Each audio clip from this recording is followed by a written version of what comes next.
जय श्री राधे दोस्तों, आशा करती हूँ आप सब स्वस्थ होंगे। तो आइए सुनते हैं आज की कहानी।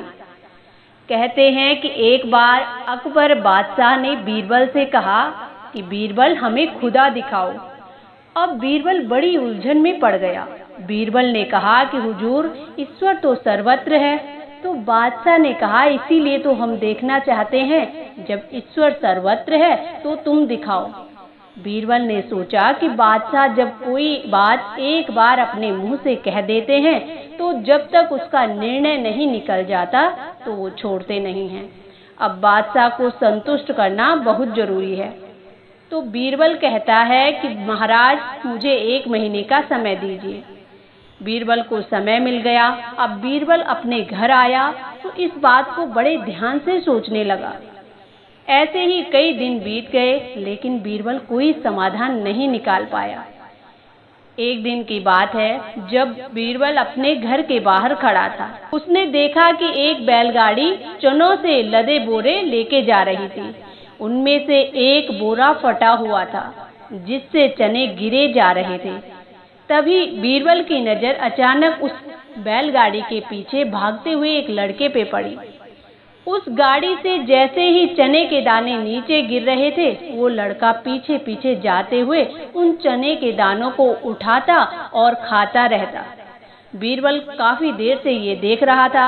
अब उसे बड़ा आश्चर्य हुआ कि लड़का चनों को इकट्ठा करके एक साथ क्यों नहीं खाता। ये तो जैसे चने गिर रहे हैं, ये उठा उठा कर उनको खाए जा रहा है। अब जब बीरबल ने बहुत देर तक ये सब देखा तो अंत में बीरबल ने उस लड़के को अपने पास बुलाया और उससे पूछा कि तुम चने इकट्ठा करके एक साथ क्यों नहीं खाते हो। तो वो लड़का कहता है कि महाशय जी, ये जिंदगी का क्या भरोसा। जब तक मैं चने इकट्ठे करूंगा तब तक मैं जीवित रह सकूंगा या नहीं, इसकी कोई गारंटी नहीं है। क्या आप इसकी गारंटी दे सकते हो। तो बीरबल ने देखा कि लड़का तो बड़ा समझदार और बुद्धिमान है, बड़ी समझदारी भरी बातें कर रहा है। हो सकता है कि ये मेरी समस्या भी सुलझाने में मदद करे। अब बीरबल ने अपनी समस्या उस लड़के के सामने रख दी। तो वो लड़का बोला कि अब आप निश्चिंत रहे, मैं बादशाह को पूरी तरह संतुष्ट कर दूंगा, ये मेरा काम है। बीरबल बड़ा खुश हुआ। अब बीरबल उस लड़के को लेकर बादशाह के सामने उपस्थित हो गया और कहने लगा कि हुजूर, ये लड़का आपको खुदा दिखाएगा। बादशाह ने बड़े अनमने ढंग से उस लड़के को देखा तो वो लड़का बादशाह के मन को भांप गया। बादशाह के मन में संदेह है, लड़का ये समझ गया था। अब वो लड़का कहता है कि हुजूर, आप किसी असमंजस में पड़े हैं। आप खुदा देखना चाहते हैं तो मैं दिखाऊंगा। तो अब बादशाह ने कहा कि ठीक है, दिखाओ। अब लड़का बड़ा तेज और समझदार था। उसने कहा कि बादशाह, पहले मेरे लिए नहाने धोने का इंतजाम कराया जाए और मेरे लिए स्वच्छ वस्त्रों की भी व्यवस्था कराएं। अब तुरंत उसने जैसा कहा था बादशाह ने वो कर दिया। लड़का अब नहा धोकर एकदम तैयार होकर बादशाह के सामने आ गया और कहने लगा कि आपके मन में जिज्ञासा है, मुझे उसका समाधान करना है। इस वक्त उम्र और ओहदे का कोई सवाल नहीं है। इस समय आपका और मेरा नाता जो है वो गुरु और शिष्य का है। इसलिए आप मेरे लिए अच्छी जगह पर बैठने की व्यवस्था कीजिए और आप मेरे सामने खड़े हो जाएं। इधर बीरबल के मन में बड़ी शंकाएं उत्पन्न हो रही थी।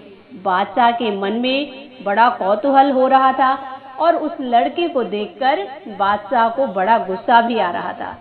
लेकिन अब बादशाह ने उस लड़के के कहे अनुसार उसके बैठने की अच्छी व्यवस्था की और उसके सामने खड़े हो गए।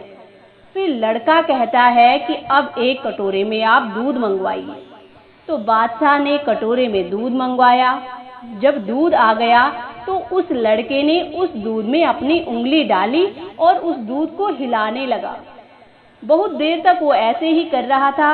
अब बादशाह को बड़ा गुस्सा तो आ रहा था, लेकिन वो खुद को रोक रहे थे। अंत में बादशाह ने उस लड़के से पूछ ही लिया कि तुम ये क्या कर रहे हो। वो लड़का बोला कि हुजूर, दूध में मक्खन है, उसी को तो ढूंढ रहा हूँ। बादशाह ने चिढ़ते हुए कहा कि भला ऐसे कहीं दूध में मक्खन दिखाई पड़ता है? तो लड़के ने तुरंत कहा कि हुजूर, आप भी सोचिए ना कि खुदा भला ऐसे ही कहीं भी दिखाई पड़ेगा। दुनिया अच्छी तरह जानती है कि दूध में मक्खन है, मगर दिखाई नहीं पड़ता। ठीक उसी तरह ईश्वर भी हर जगह है, सर्वत्र है, मगर वो दिखाया नहीं जा सकता। ये बड़ी आश्चर्य की बात है कि एक बादशाह एक साधारण लड़के के सामने ईश्वर को देखने के लिए याचक बनकर खड़ा है। इससे बढ़कर ईश्वर से बड़ा साक्षात्कार भला क्या हो सकता है? बादशाह को उचित जवाब मिल गया। बीरबल का भी समाधान हो गया। अब सभी के मुख पर बड़ी प्रसन्नता छा गई और बादशाह ने उस लड़के की चतुराई की, उसकी बुद्धिमानी की, उसकी समझदारी की बड़ी तारीफ की और उसको इनाम देकर वहां से विदा किया। तो दोस्तों, ये थी आज की एक कहानी। आशा करती हूँ आप सबको भी पसंद आएगी। इसी के साथ जय श्री राधे।